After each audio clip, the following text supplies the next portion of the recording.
Suara takbir terdengar berkumandang dari Masjid Baitul Makmur di Binuang, Kampung Dalam, Kecamatan Pau, Kota Padang, Sumatera Barat pada Rabu malam, pertanda jatuhnya Idul Fitri 1444 Hijriah pada hari Kamis.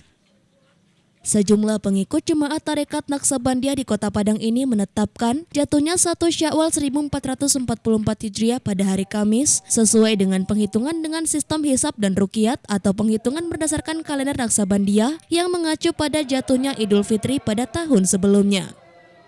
Sebelumnya puluhan jemaat tarekat Naksabandia ini melaksanakan sholat Isya berjamaah yang kemudian dilanjutkan dengan mengumandangkan takbir secara bersama. Kendati selalu berbeda menetapkan jatuhnya Hari Raya Idul Fitri dengan pemerintah, namun hal tersebut tidak pernah diperdebatkan oleh para jemaah karena tradisi ini sudah merupakan ajaran turun-temurun dari nenek moyang para penganut tarekat Naksabandia di Kota Padang.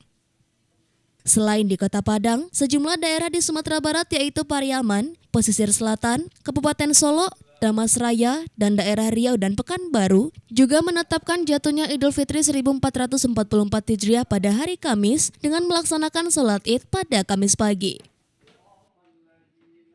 Ya, dari ijma dan qiyas, dari kitab Munjid. Dari kitab Munjid. Itu ini biar ini kalau untuk jemaah kita nih biar ini kebanyakan itu dari Padang atau dari luar Padang ini? Dari Padang atau luar Padang. Kalau Padang itu Pagambiran. Dari Pagambiran, dari Beringin itu. Beringin. Berarti banyak dari yang dari luar Sumbar, Bu ya? Oh, boleh itu Sumbar. Luar. Gak jauh dari Siko lah. Yeah.